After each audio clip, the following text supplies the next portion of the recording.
उपस्थित भाग्यवान परमार्थ पथगामी जिज्ञासु वृंद,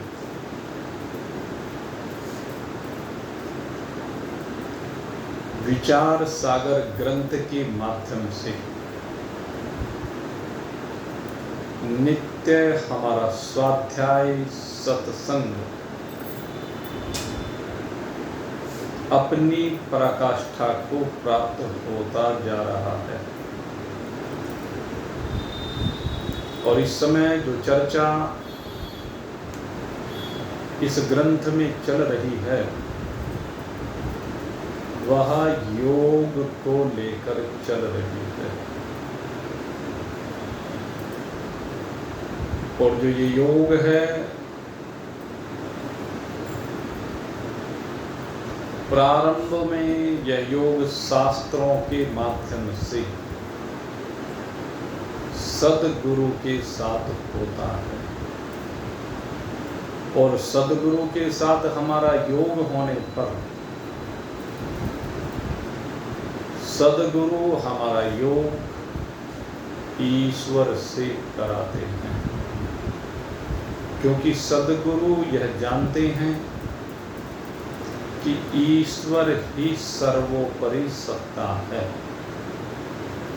और ईश्वर ही हैं जो हमें वास्तव में सच्चा सुख प्रदान कर सकते हैं।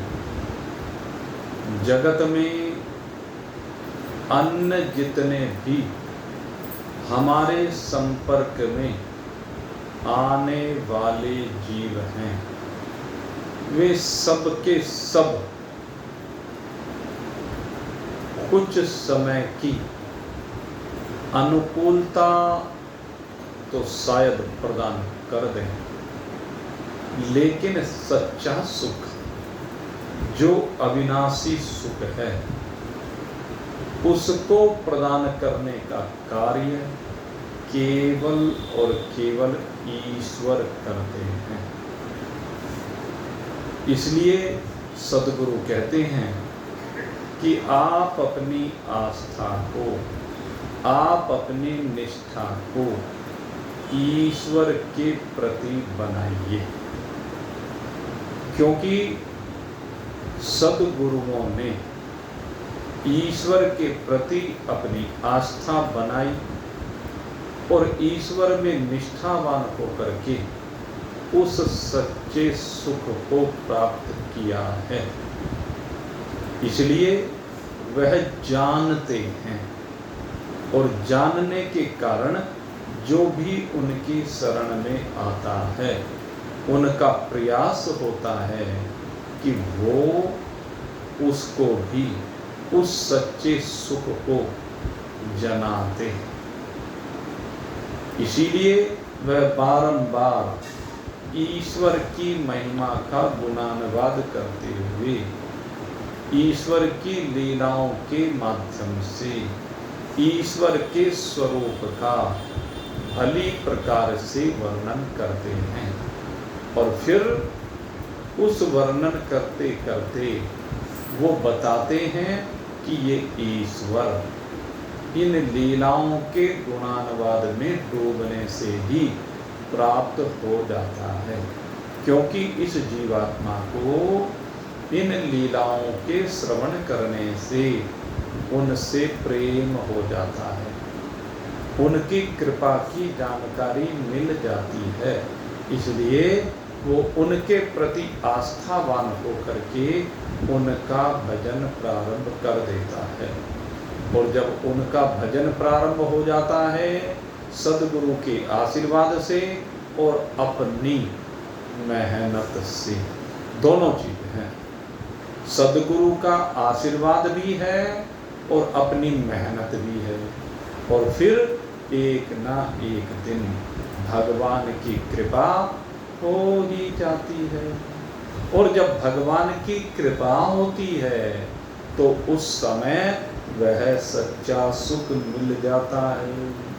और जब सच्चा सुख मिल जाता है तब ये जीवात्मा आनंद मग्न होकर के उस सच्चे सुख को निरंतर अपने पास रखना चाहता है, क्योंकि समझ जाता है कि ये जो सच्चा सुख मिला है ईश्वर के द्वारा, कहते यही जीवन की वास्तविकता है, इसी को हमें प्राप्त करना है। उसके लिए चाहे फिर कुछ भी करना पड़े, कुछ भी से मतलब फिर उसकी आसक्ति संसार में नहीं ईश्वर में हो जाती है। क्यों? क्योंकि सच्चा सुख प्राप्त होने लगता है, मिलता है सच्चा सुख केवल भगवान तुम्हारे चरणों, मिलता है सच्चा सुख केवल भगवान तुम्हारे चरणों में, यही विनती है पल पल छिन छिन रहे ध्यान तुम्हारे चरणों में, यही विनती है पल पल छिन छिन रहे ध्यान तुम्हारे चरणों में,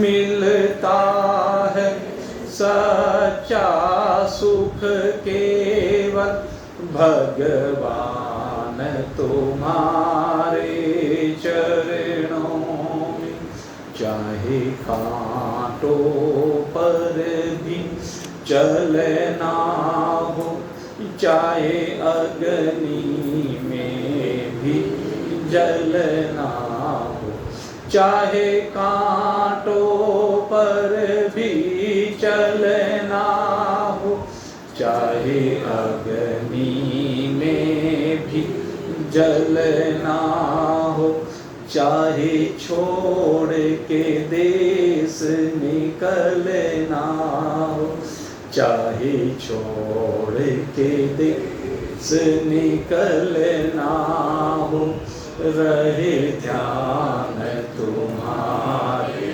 चरणों, मिलता है सच्चा सुख केवल भगवान तुम्हारे चरणों में, मिलता है सच्चा सुख केवल भगवान तुम्हारे चरणों, यही विनती है पल पल छिन छिन रहे ध्यान तुम्हारे चरणों, मिलता है सच्चा सुख केवल भगवान तुम्हारे चरणों, चाहे संकट ने मुझे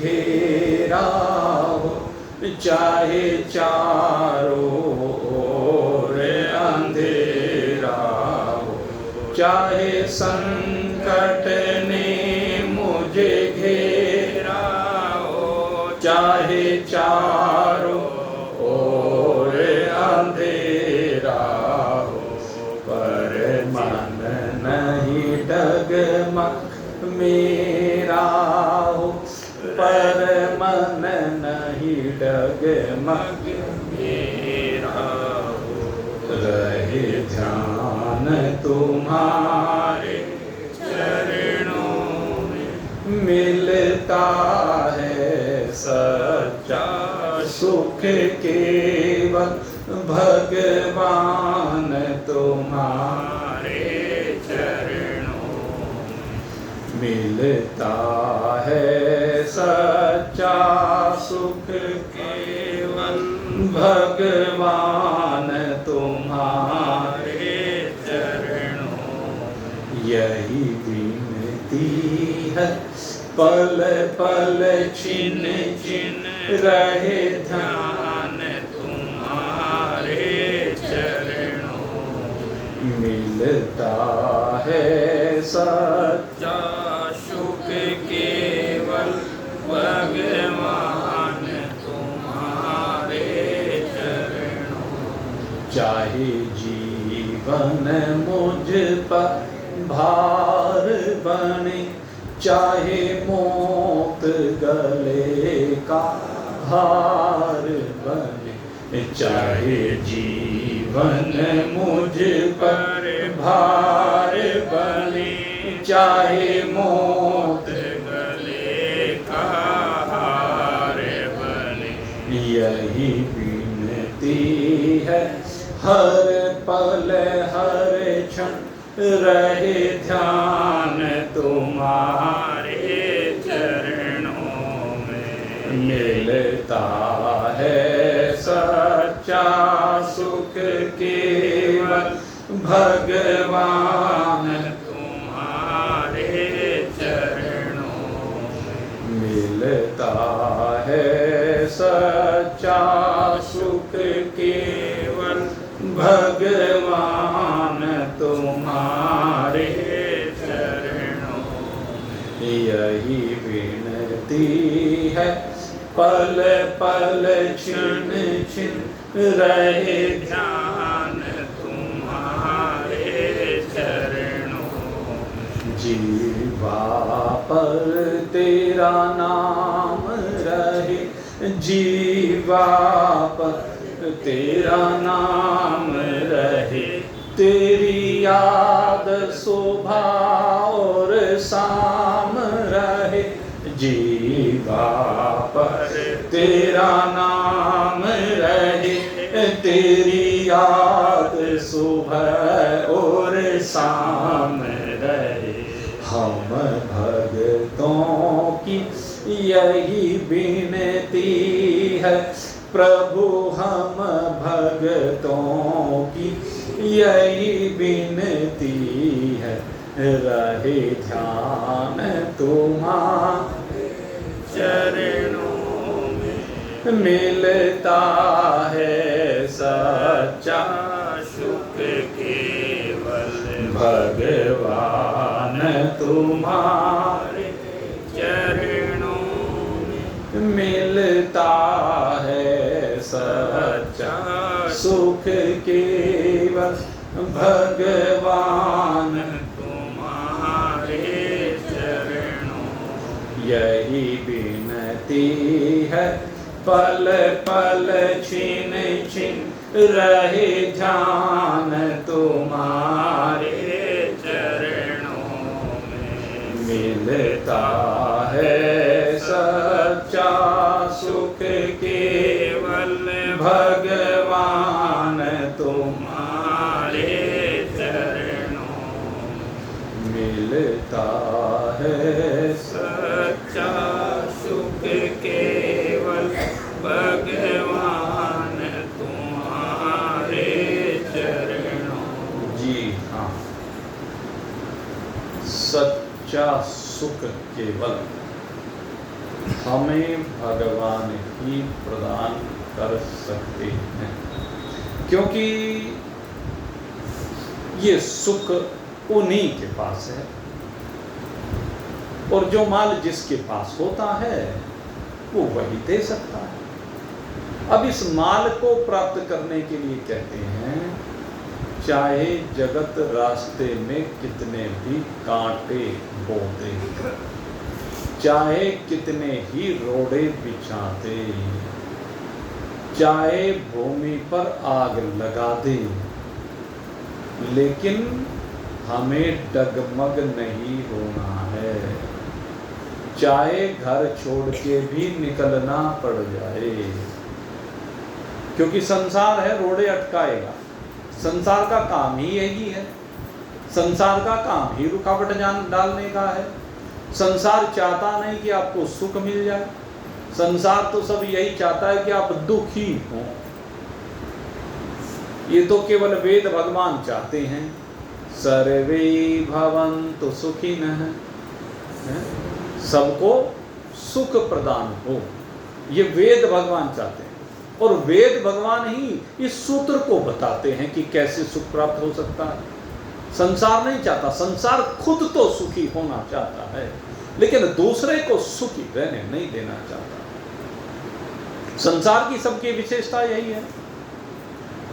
अपने अपने जीवन के ऊपर चिंतन करके देखें, हर व्यक्ति यही चाहता है सारा सुख मुझे मिल जाए, लेकिन उस सुख को पाने के जो साधन हैं उन्हें करता नहीं, उन सुख के साधनों को अपने जीवन में समाहित करता है। क्योंकि सुख प्राप्त करना, गोस्वामी जी महाराज ने कहा है, नंगे पैर नंगे तलवार पर चलने के समान है। ज्ञान पंथ कृपान की धारा, परत खगेश लागे नहीं वाला। हा? जरा सी देर नहीं लगती, लेकिन जो इस पर चलना सीख जाता है, जो इस नंगी तलवार पर बेखटके चलना सीख जाता है, कहते उसके सुख का फिर कोई अंत नहीं है। क्यों नहीं है? आप सोचें, दुख काहे से होता है? दुख या तो पृथ्वी से होता है, या जल से होता है, या अग्नि से होता है, या वायु से होता है, इनसे बने हुए पदार्थों से होता है, इनसे बने हुए जीवों से होता है। और जब आप इन सब की वास्तविकता को समझ जाते हैं, इन पर विजय प्राप्त कर लेते हैं, तो फिर पृथ्वी के कांटे, पृथ्वी की तलवारें आपको चुभेंगी नहीं, जल में आप डूबेंगे नहीं, अग्नि से आप जलेंगे नहीं, वायु से आप सूखेंगे नहीं, शब्दों से आप उद्विग्न होंगे नहीं। तो पांचों भूत यही कर सकते हैं, और ये सब कुछ करने के बाद आप दुखी हो जाते हैं। लेकिन जो जान जाता है, समझ जाता है कि ये सब मेरे नहीं है, वो इन पर विजय प्राप्त कर लेता है। और जब इन पंचभूतों पर विजय प्राप्त कर लेता है, कहते हैं चारों ओर से कितने भी संकट आ जाए, सर्वत्र चाहे अंधकार ही अंधकार क्यों ना आ जाए, लेकिन भगवान की कृपा से फिर मन डगमग नहीं होता, मन विचलता नहीं है, ये जीवन फिर भार नहीं बनता। जो जीवन को कहते हैं कि हम ढो रहे हैं, नहीं, फिर जीवन ढोने की बात नहीं है, आप मृत्यु से भी परे हो जाते हैं। फिर तो जीवन ही जीवन है, संजीवनी शक्ति आपको मिल जाती है, आनंद में शक्ति आपको मिल जाती है। और ये सब कब संभव है? जब आप अपने स्वरूप को जान जाते हैं कि मैं कौन हूं। अछेद्यो अयम अदायो अयम अक्लेद असोस एवचः नित्यः सर्वगतिस्थान और अचलोयम सनातनः। मैं कौन हूं? कहते अछेद हूं, जिसको दुनिया का कोई भी शस्त्र काट ना सके, तलवार की धार से जिसका छेदन किया ना जा सके, भाला जिसको चुभोया ना जा सके, फिर छोटे मोटे कांटों की तो बात ही क्या होती है। अछेद्य अदाह्योयम, मैं अदाह्य हूं। दुनिया में कोई ऐसी अग्नि नहीं बनी जो मुझे जला सके। अग्नि मुझसे शक्ति पाकर के जलती है, अग्नि का तेज मुझसे है, अग्नि की तपिश मुझसे है। मैं अग्नि से नहीं, अग्नि मुझसे है, इसलिए अग्नि मेरा कुछ बिगाड़ नहीं सकती। वायु मुझसे है, मैं वायु से नहीं। वायु मुझसे अस्तित्व का है, वायु मेरी वजह से प्रवाहित हो रही है, मैं वायु का जनक हूं, इसलिए वायु मेरा क्या बिगाड़ सकती है। सूर्य पुत्र यमराज, आप सब जानते हैं, यमराज सबको मार सकता है, लेकिन जिससे पैदा हुआ है उसको मार सकता है क्या? सूर्य को यमराज नहीं मार सकता।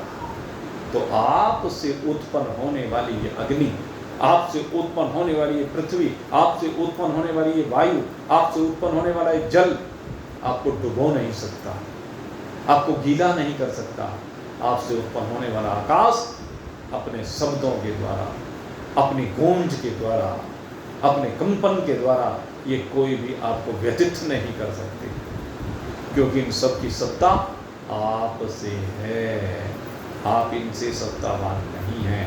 लेकिन ये जीवात्मा अविद्या के अधीन होकर, माया के अधीन होकर यही समझ नहीं पाता है, और जब समझ जाता है तो फिर इनसे ऊपर उठ जाता है, और जब तक समझता नहीं है इनमें फंसा रहता है, इनसे परेशान होता रहता है। लेकिन जो महान पुरुषों की शरण को प्राप्त हो जाता है, महान पुरुषों की जिन पर कृपा हो जाती है, वो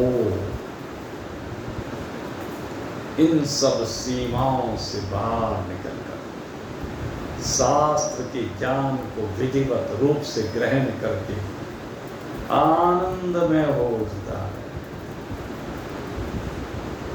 और ये शास्त्र विचार सागर आपको यही समझा रहा है, ये विचार सागर आपको यही बतला रहा है किस प्रकार से आप अपने स्वरूप में विराजमान हो सकते हैं।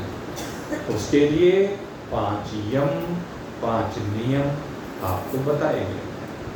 फिर आसन की वार्ता आपके सन्मुख की गई, वो आसन जिसमें आप सुख पूर्वक विराजमान हो सकें। वैसे तो सिद्धासन कहा गया, लेकिन सिद्धासन ना हो तो सुखासन। सुखासन माने जिस भी आसन में आप ठीक प्रकार से स्थिर होकर के विराजमान हो सके, आपका शरीर स्थिर हो जाए, चाहे वो लेट कर भी क्यों ना हो, बैठ कर हो, लेट कर हो, खड़े होकर हो, चलते हुए हो। ये भी मैंने शब्द आपके सामने ये जो वाक्य उपयोग किया है, चलते हुए, चलते हुए भी हो जाता है। इस योग की बात ऐसी है, अभ्यास की, चलते चलते भी परमात्मा योग हो। हमने तो अनेक बार इस चीज को अनुभव किया। और जो चलते चलते योग हो जाए, जीवन के चलते चलते ये योग हो जाए, आपकी यात्रा के चलते चलते ये योग हो जाए, आपके संसार के चलते चलते ये योग हो जाए, तो यही तो है वास्तविक योग। इसी को कहते हैं जीवन जीने की तरह। विपरीतताओं में आपका योग हो जाए, अनुकूलताओं में आपका योग हो जाए, आप कहीं भी चल रहे हैं आपका योग हो जाए। और वैसे भौतिक रूप से जिस आसन में आप एक बार स्थिर रूप से विराजमान हो सके, जहाँ स्थिर आपका शरीर हो सके, वो योग, उस आसन को सुखासन कहा गया। सत्संग में बैठें तो सुख पूर्वक बैठें, लेकिन सुख पूर्वक बैठने का मतलब ये नहीं है आधे बैठे हुए आधे लेटे हुए, ये सुख पूर्वक नहीं, ढंग से बैठे। लेकिन क्या है कि भाई शरीरों की भी स्थिति सबकी होती है। शरीर में क्योंकि रोग आ जाते हैं बड़ी आयु होने पर, और जब रोग आ जाते हैं तो उन रोगों के अनुसार, परिस्थितियों के अनुसार कहते हैं इसको, अपनी शरीर की स्थिति को बना लेना चाहिए। और हम दूसरे की क्या बात करें भाई, हम तो खुद भी अब बिना सहारे के हमारे से भी नहीं बैठा जाता। देखो सबसे मोटा सहारा लेके बैठते हैं, कितना मोटा तकिया लगा रखा है किसी के पास इतना मोटा तकिया, इसी के सहारे से बैठे हो, तो इसमें कोई बात नहीं। जैसे बैठ करके आप परमात्मा में अपने चित्त को रमा सके, बात ये है। शरीर की कोई महत्ता नहीं, बस ये है कि शरीर अगर स्थिर रहेगा, एक मुद्रा में आप बैठे रहेंगे तो एकाग्रता बनने में आसानी होगी। और आप कभी इधर होंगे, कभी इधर होंगे, कभी आगे, कभी पीछे, कभी इधर उठकर बैठेंगे, कभी इधर उठकर बैठेंगे, कभी पैर को ऊपर रखेंगे, कभी नीचे रखेंगे, तो क्या होगा?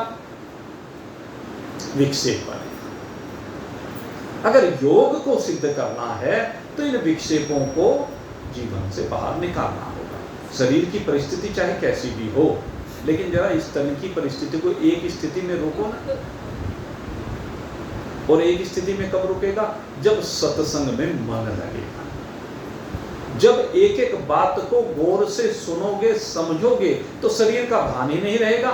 शरीर कहाँ बैठा है, कैसे बैठा है, ये तब पता चलता है जब आप सत्संग से बाहर निकल जाते, जब आपका मन सत्संग चर्चा से बाहर निकल करके संसार में, शरीर में, परिवार में घूमने लगता है तो तुरंत सत्संग से बाहर आ जाते हो, तुरंत फिर वो एकाग्रता समाप्त हो जाती। फिर न मुंह पर हाथ रखने की जरूरत, कभी यहाँ रखेंगे, कभी यहाँ रखेंगे, कभी यहाँ रखेंगे, 100 बार अदल बदल करेंगे नहीं। जब श्रवण कर रहे हैं तो श्रवण का जो योग है वो तभी होगा जब एकाग्रता के साथ आप सिर्फ एक जगह पर ध्यान को रखें। यही बात समझाई जा रही और इसके लिए कहा आप प्राणायाम करें। ये जो प्राणायाम है ये बहुत महत्वपूर्ण भूमिका इसमें अदा करता है। आपके आसन की स्थिरता में भी प्राणायाम की बड़ी महत्ता है। पूरक रेचक कुंभ, कल इसके बारे में आपको बताया। अब कहते हैं कि ये प्राणायाम 2 प्रकार का होता है। अब ये 2 प्रकार का प्राणायाम कैसा होता है? आप सीधे केवल श्वास खींच रहे हैं,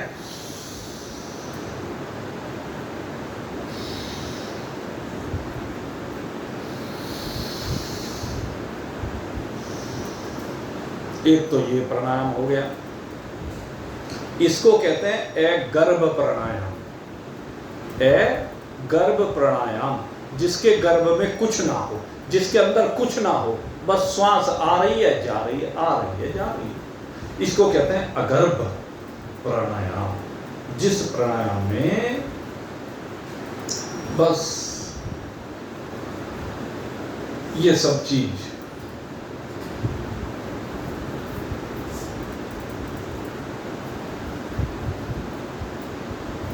जिसमें केवल सामान्य सी शरीर की व्यवस्था को ठीक करना, उसको अगर्भ कहते हैं।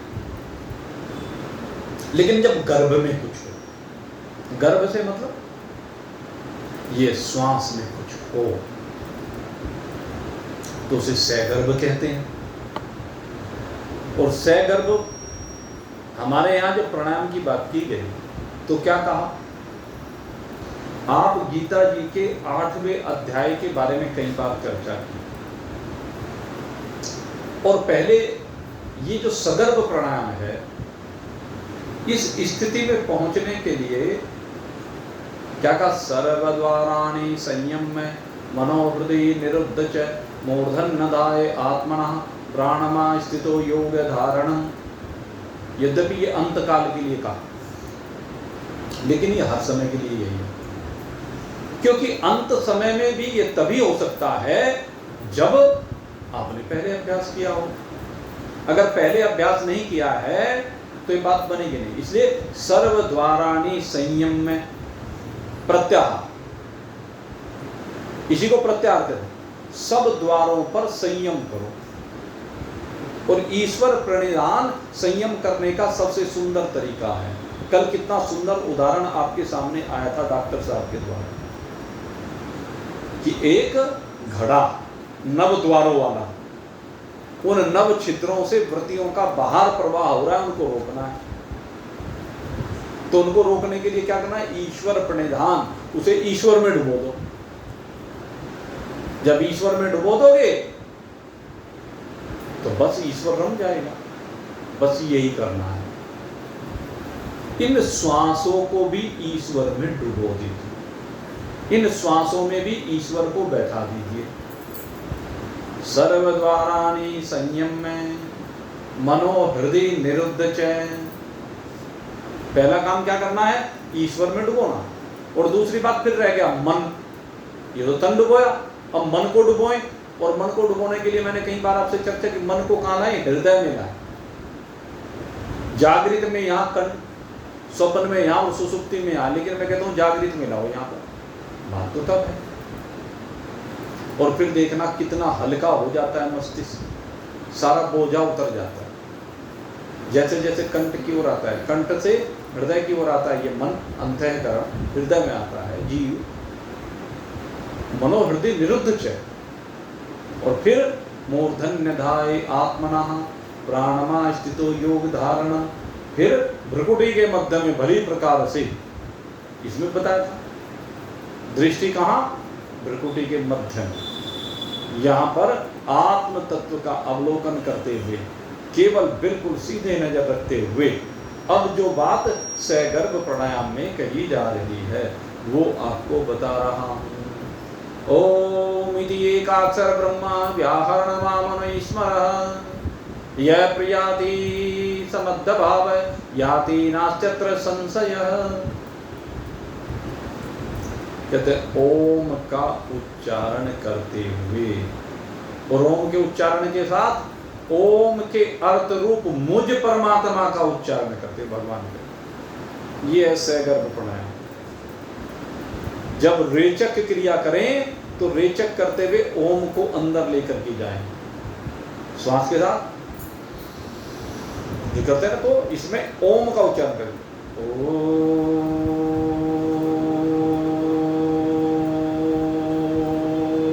ये आवाज नहीं निकलेगी लेकिन श्वास के साथ अंदर आवाज जाएगी ओम की। ओम अंदर ले पहले पूरक क्रिया के साथ, फिर ओम को अंदर रोक दें, और फिर कुंभक के साथ फिर से ओम को लेकर के आए, कुंभक के साथ आगे रेचक क्रिया होगी, अंतः कुंभक से रेचक में परिवर्तित हो जाएगा, और फिर ओम को बाहर छोड़े, ओ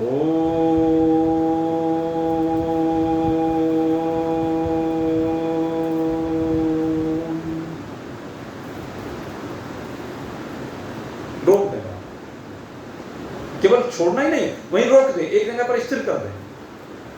तो इस तरह से बारंबार अंदर लेते हुए भी प्रणव का उच्चारण और बाहर छोड़ते हुए भी प्रणव का उच्चारण करें। प्रणव माने ओम, प्रणव ओम को ही कहते हैं। ये एक ऐसी नैया है जो आपको परे ले जाती है, उस परम तत्व तक ले जाती है, उस तत्व में विराजमान कर देती है, परब्रह्म परमेश्वर के साथ एक रूप कर देती है। पर ब्रह्म से मिलाने वाली नाव ही प्रणव कहलाती है। इसलिए जब प्राणायाम आप करें तो प्राणायाम करते हुए क्या करें, सगर्भ प्राणायाम करें। अगर्भ से सगर्भ प्राणायाम श्रेष्ठ होता है। बिना परमात्मा के नाम के जो प्राणायाम हो रहा है वो सामान्य प्राणायाम है, उसका लाभ शरीर तक सीमित है, आपके अंतःकरण को लाभ उसका विशेष नहीं मिल पाता। लेकिन जब सगर्भ प्राणायाम होता है, परमात्मा का स्मरण करते हुए प्राणायाम होता है, तो वो प्राणायाम आपके अंतःकरण को भी शांति देता है, स्थिरता देता है, आनंद की ओर उसको लेकर के जाता है। तो इस प्रकार से ये दो प्रकार का प्राणायाम है। और फिर बात आती है प्राणायाम के बाद में प्रत्याहार की। प्रत्याहार की चर्चा मैंने बीच बीच में कई बार कर दी, इस प्राणायाम में भी कर दी। सकल इंद्रियों को उनके विषयों में जाने से रोकना। और रोकने के दो प्रकार कल भी आपको बताए थे, एक तो जबरन रोकना हठ योग के द्वारा, और एक समझ से रोकना, विषयों की असारता को समझते हुए, विषयों की क्षणभंगुरता को समझते हुए कि ये विषय अनित्य हैं, ये विषय क्षणभंगुर हैं, ये विषय विनाशी हैं, ये विषय परिवर्तनशील हैं, ये विषय मुझे मारने के लिए बने हैं, इसलिए मुझे इन विषयों में फंसना नहीं है, मुझे इन विषयों की सीमा से बाहर निकलना है, मुझे सारे विषयों के बंधन को काट देना है, अब मुझे जेल में रहना नहीं है। ये पक्का मन बनाकर सब विषयों से अपनी इंद्रियों को और अंतःकरण को हटा देना। न केवल इंद्रियों को हटाना, अंतःकरण को हटा देना, ये प्रत्याहार कहलाता है। और ये यहाँ तक योग के जो ये 5 अंग आए, ये पांचों अंग, ये एक भाग है योग का।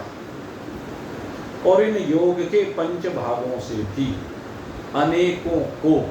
अनेकों प्रकार की लौकिक, शब्द पर ध्यान करना, लौकिक सिद्धियां प्राप्त हुई हैं और प्राप्त होती हैं, और इनको प्राप्त करने के लिए बहुत से साधक अब भी लगे हुए हैं और आगे भी लगे रहेंगे। लेकिन जितनी सिद्धियां इन 5 से प्राप्त होती हैं सब विनाशी हैं, सबका संबंध इस लोक से है, परमात्मा से नहीं है। चित्त को भरमाने के लिए है, आपको साधना से डिगाने के लिए है, आपको फिर से नरक में गिराने के लिए है।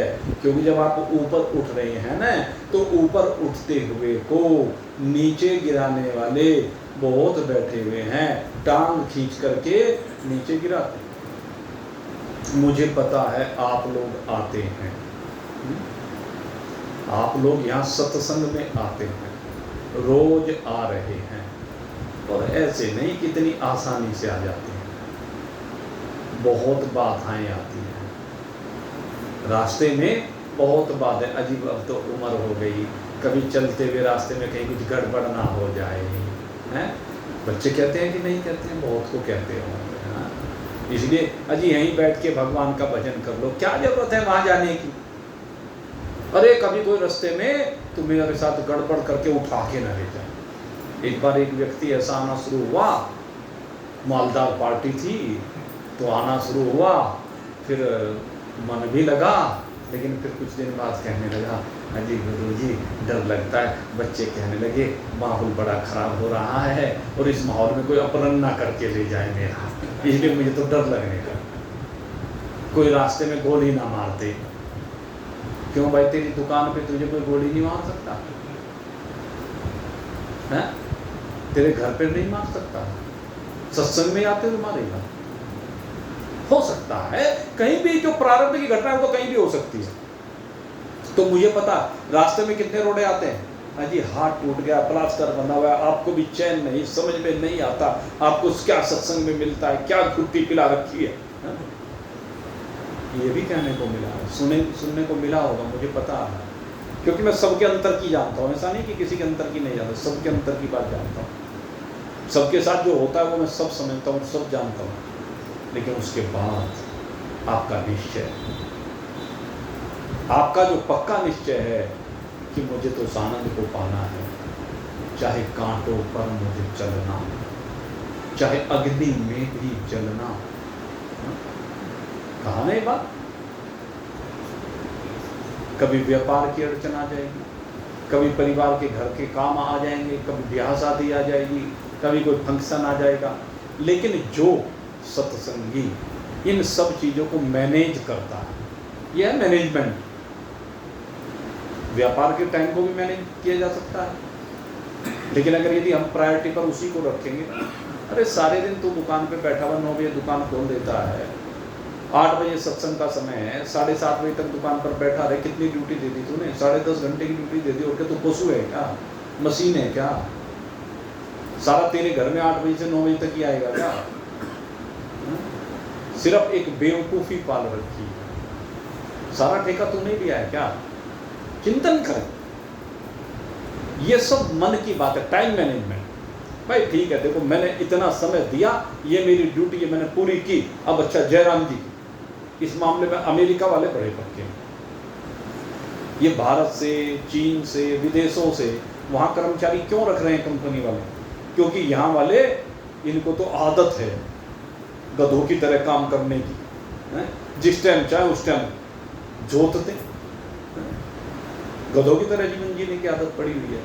वहाँ वाले नहीं करते, वहाँ तो ऑफिस का टाइम है कि 10 बजे जाना है तो ठीक 10 बजे वो ऑफिस में मिलेंगे, यानी 10 बज के 1 मिनट भी नहीं हो सकते उनको, ऐसे पंक्चुअल है। और जैसे 5 का घंटा बजा ठीक 5 बजे सब ताम झाम किसी भी स्थिति में वहीं बंद। इसलिए हमारा जो ड्यूटी थी वो हमने पूरी की। अब हमारा अपना जीवन है। क्यों भाई अपना जीवन नहीं है क्या? काम काज के लिए, उधर पूर्ति के लिए जो हमने समय देना था वो हमने दे दिया, वो ड्यूटी पूरी हो गई। अब भगवान के लिए जो समय देना वो भगवान के लिए नहीं, भगवान तो हम कहते हैं अपने लिए। अब अपने लिए जो समय देना उसमें हम क्यों ढील करें भाई? जैसे पूरी ईमानदारी से वो समय दिया, पूरी ईमानदारी से ये भी समय देते हैं। तो अड़चन तो आती है, लेकिन इन अड़चनों का सामना आप करते हैं। पक्का मन बना करके आप रोज आते हैं, तो ये जो भाव है ये आपको परमात्मा की ओर लेकर के जाता है। सारी अड़चनें आपकी राह की हट जाती हैं। तो इन अड़चनों से बाहर निकल करके आप जो आए हैं, अब इस विषय में चिंतन बारंबार करें। जब मैं आया हूं तो लाभ भी होना चाहिए, और लाभ तब होगा, वो कहते हैं ना सदगुरु का कहना ये मान लेना। सदगुरु बार बार कहते हैं तो ये मान ले कि जो बातें मैं कह रहा हूं वो 100% तेरे हित की हैं। जब 100% हित की हैं तो उनको 100% ही मान ले। उनमें ही फेंट नहीं, उनमें किंतु परंतु लेकिन इधर से उधर से रास्ते निकालने का प्रयास मत करो, ये जुगाड़बाजी नहीं। शास्त्र पूरी तरह से आपके ऊपर लागू हो रहा है, और जब पूरी तरह से लागू हो रहा है तो पूरी तरह से उसको अपने ऊपर लागू करो, नहीं तो सारी जिंदगी बस यूं ही कट जाएगी और बाद में पछताने के अलावा और कुछ भी नहीं रहेगा। तूने हीरा साजन गवायो रे भजन बीनु बावरे। तूने हीरा साजन मैं गवायो रे भजन बीनु बावरे। ना तू आया संत शरण में, ना कभी हरि गुण गाया। ना तू आया संत शरण में, ना कभी हरि गुण गाया। पुछ पुछ मरा बैल की नाई, पुछ पुछ मरा बैल की नाई।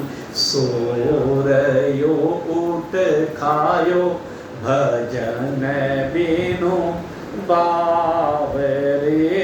तूने हीरा सजन मैं गवायो रे भजन बीनु बावरे।